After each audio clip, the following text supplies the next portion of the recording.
Tonight, we're digging deeper into the relationship between gun violence and conflict resolution. Last week, we showed you some shocking video of a fight that turned into a fatal shooting. Family members say it didn't have to go that far. Alyssa Curtis sat down with several experts and community leaders about why more people appear to be turning to guns to solve their problems.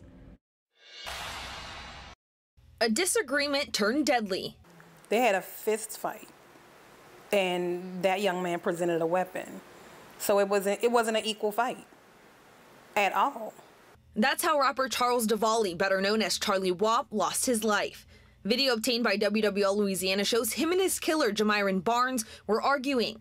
After some heated exchanges, Wap can be seen grabbing Barnes by the neck and at one point even holds him over the railing of the stairs. The fight seems to simmer down as Wap lets Barnes go and starts to walk away.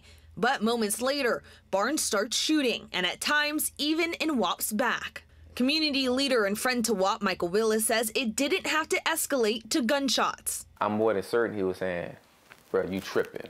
You know what I'm saying? Calm it. You don't have to be all that blah, blah, blah, blah, blah. Experts like former NOPD Deputy Chief Marlon DeFillo says what once used to be a fight has now turned into reaching for a gun. Now you're seeing more weapons involved, more guns involved in settling disputes.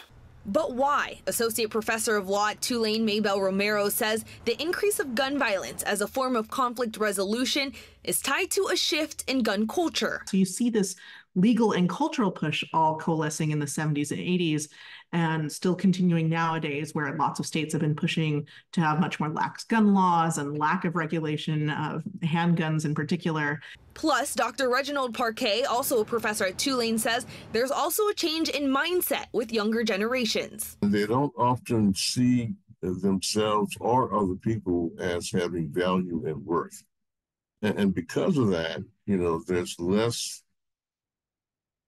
thinking on their part about the harm that they might do to someone. Experts say guns are being waved around as a way to garner respect and show masculinity. It's a bad ingredient when you talk about you have guns, you have the inability to resolve conflict. So how do we fix it?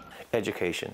Education is probably the most important thing that we can introduce to stopping this type of violence. They say we're already seeing the effects, but it's not too late to do better. You can't give up the faith. You can't give up hope. Alyssa Curtis, WWL Louisiana.